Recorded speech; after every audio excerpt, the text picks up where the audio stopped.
The kingdom of heaven is like a mustard seed that someone took and sowed in the field. It's the smallest of all seeds, but when it has grown, it's the greatest of shrubs and becomes a tree, so that the birds of the air come and make nests in its branches. Jesus told them another parable. The kingdom of heaven is like yeast that a woman took and mixed it in with 3 measures of flour until all of it was leavened. This week, Jesus tells his friends and followers about the kingdom of heaven, using everyday imagery like seeds and yeast. All throughout the Gospels, especially Matthew, Jesus spends a lot of time and energy on this kingdom of heaven idea, describing the reign of God in terms that people can grasp.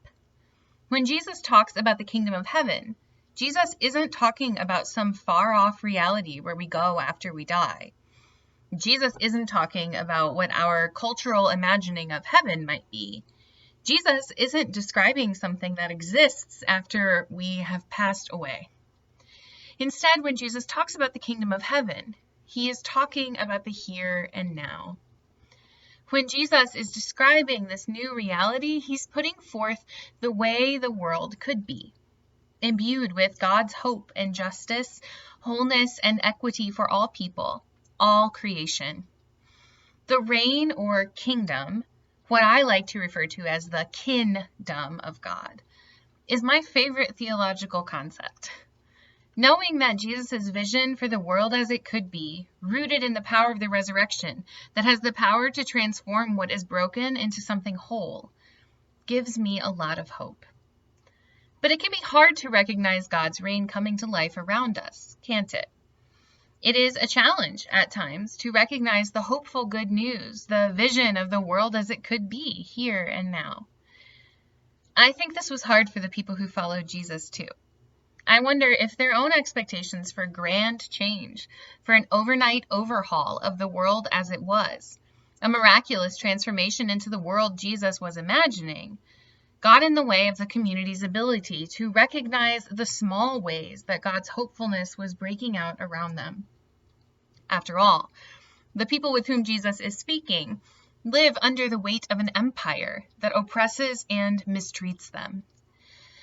The people with whom Jesus is speaking have been waiting for a Messiah who will come in a blaze of glory, bringing immediate transformation, overthrowing the Roman Empire, and bringing about the reign of God, not the reign of Caesar. For people who look to the big problems, for those of us who are tired of half measures and small change, it can be very hard to recognize God's presence in the everyday mundane realities of life. The people with whom Jesus is speaking may have regarded everyday life as small, insignificant, or at the very least devoid of the good news of God's presence. I wonder if we might find ourselves in these spaces as well, my friends. Caught between looking for big, sweeping, second-order change, unable to recognize God's presence, the good news of the kingdom in the everyday moments of life. After all, we too live in a time of great challenge and social instability, times when oppression is being made plain for so many, and a pandemic has shifted the way our whole planet is living. In times such as these, we too may be hoping for big, sweeping kingdom change, rather than looking for God in the small, mundane, everyday areas of life.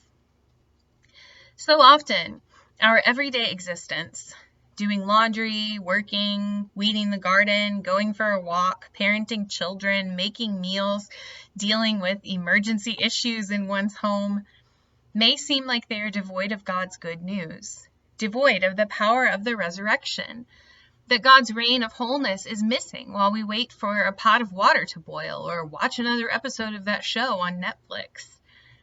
But in the gospel lesson this week, Jesus makes it clear that God's reign is present in the everyday realities and elements of life.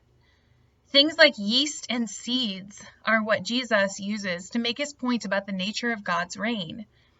Jesus tells those who listen to him this day that God's kingdom is like a seed, tiny and insignificant, planted in the dark, warm, beautiful earth, which grows and flourishes until it is uncontrollable in its verdancy, giving home and rest to birds and animals.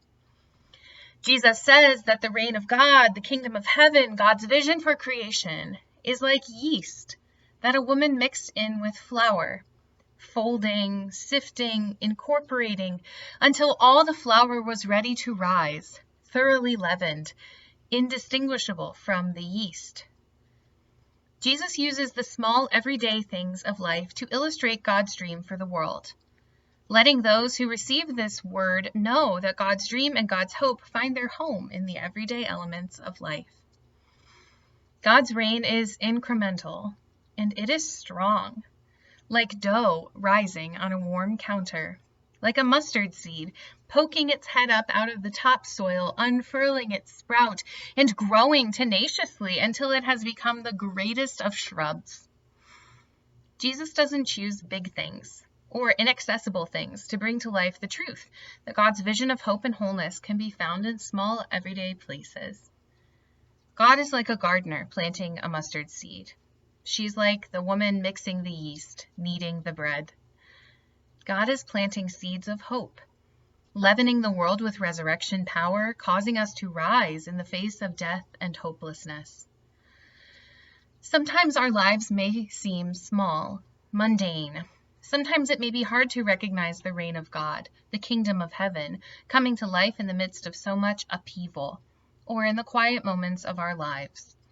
But today, Jesus reminds us that God is present, that the kingdom of heaven comes to life most fully through everyday things like seeds, yeast, in the gentle and patient work of our God who plants and kneads hope and new life into the world. Last Sunday, I had an opportunity to notice the good news of God's reign in everyday means through the gift of baptism.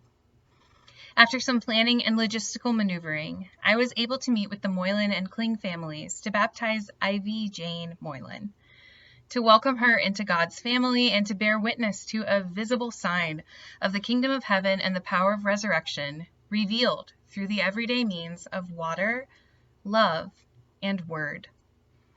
My dear friends, God's reign is everywhere, splashing in the bowl of a font, coming to life as the seeds of hope and joy sprout, bud, and flower in our lives, as the power of the resurrection leavens our world with hope and life in the face of death. May we be assured this day and every day that God's dream of wholeness, of transformation, God's plan for a world drenched in the good news of resurrection, is coming to life in small, significant ways, as everyday miracles continue to grow and flourish. Amen.